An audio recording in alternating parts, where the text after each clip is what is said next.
Hi, I'm Girma. I'm final year medico at GMC Siddharth Nagar. I know कि NTA ने कल जो नीट का एग्ज़ाम कंडक्ट कराया उसकी वजह से बच्चे बहुत ही परेशान होंगे, तो मैं अभी यहाँ पे इसी बारे में बात करने वाली हूँ। और सबसे पहली चीज़ तो ये कि बिल्कुल भी परेशान मत हो और बिल्कुल भी चिंता मत करो कि तुम्हें नहीं पता है कि अभी कट ऑफ कितनी जानी है, क्योंकि सीट तो उतनी ही है, सीट तो फिल होनी ही है, भले ही कट ऑफ कितनी भी जाए। तो सबसे पहली चीज़ ये कि ये मेडिकल फील्ड में जो नीट एग्ज़ाम का 3 घंटा होता है वो डिसाइड करता है हमारा फ्यूचर। भले ही तुम्हारे मॉक में कितने भी हाई मार्क्स क्यों ना बन रहे हों, बट नीट एग्ज़ाम के दिन वाला 3 घंटा ही डिसाइड करेगा कि तुम्हारा फ्यूचर क्या है, तुम्हें किस कॉलेज में जाना भी है या नहीं जाना है। और एनडीए का ये तमाशा तो ख़त्म ही नहीं हो रहा है। लास्ट ईयर उसने अपनी सीट जो नॉन डिज़र्विंग कैंडिडेट थी उसको दी थी, और इस साल उसको अपनी सीट के लिए एक्स्ट्रा ऑर्डिनरी कैंडिडेट चाहिए।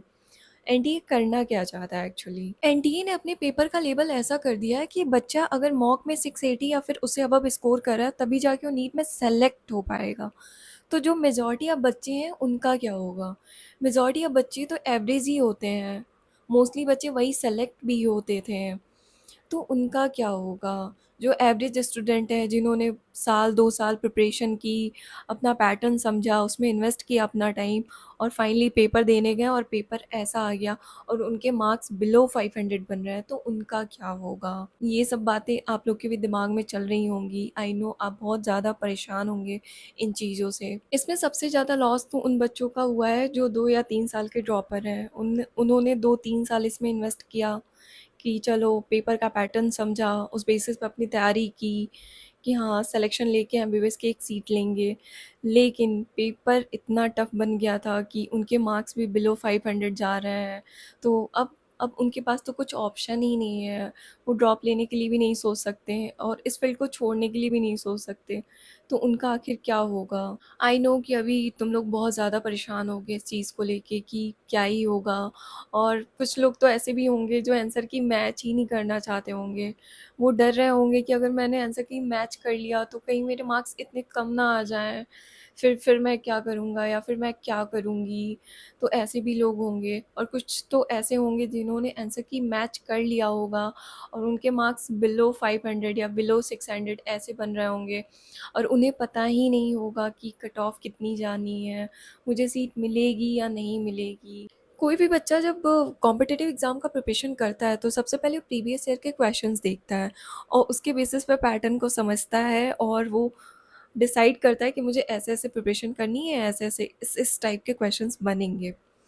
तो उसी बेसिस पे उसकी तैयारी रहती है, उसी लेवल की उसकी तैयारी होती है। लेकिन इस बार एनटीए ने तो अपना लेवल ही चेंज कर दिया, उसने अपना लेवल ही अप कर दिया, और इतना अप कर दिया कि मोस्टली बच्चों के मार्क्स तो बिलो 500 बन रहे हैं, और वो तो बहुत ज़्यादा परेशान है।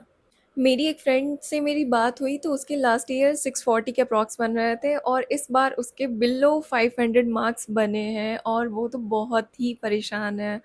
जो बच्चा मतलब लास्ट टाइम ये सोच के ड्रॉप लिया था कि नेक्स्ट ईयर एमबीबीएस की एक सीट तो मिल ही जानी है, उसको वो सीट नहीं मिलने वाली। तो पेपर का लेवल कुछ ज़्यादा ही टफ कर दिया था, जो नहीं होना चाहिए था। मैं तो यही बोलूँगी कि अभी अपने आंसर की मैच मत करो, 2-3 दिन रुक जाओ, फिर जब तुम्हारा मन हो मैच करने का तब मैच कर लेना। फिर अपना स्कोर देखो, तुम्हारा स्कोर क्या आ रहा है, कट ऑफ के लिए वेट करो, देखो कितना कट ऑफ बन रहा है, कितनी रैंक बन रही है, फिर उस बेसिस पे तुम डिसाइड करो कि तुम्हें क्या करना है। क्योंकि इस पैनिक सिचुएशन में ये डिसाइड नहीं हो सकता कि आगे क्या होने वाला है या फिर मुझे क्या करना है। भाई पेपर बस तुम्हारे लिए नहीं, सबके लिए टफ था, तो उसके अकॉर्डिंग कट ऑफ भी जाएगी, तो कट ऑफ काफ़ी कम जाने की एक्सपेक्टेशंस हाई हैं, तो इतना परेशान मत हो। जहाँ तक एक्सपेक्टेड है कट ऑफ अराउंड 550 ही जाएगी, मोस्ट प्रोबेबली सभी यही बोल रहे हैं, यही एक्सपेक्टेड कट ऑफ है। अब पेपर हो चुका है, इतना परेशान मत हो, चिंता मत करो। आगे देखते हैं क्या होता है, कट ऑफ कितनी बनती है, तुम्हारे मार्क्स कितने आते हैं, क्योंकि सीट तो है ही ना, सीट तो उतने ही हैं, तो सीट तो मिलनी ही है। तो पहले कट ऑफ आने दो, तुम्हारे मार्क्स पता चलने दो, फिर तुम डिसाइड करना तुम्हें क्या करना है और क्या नहीं करना है।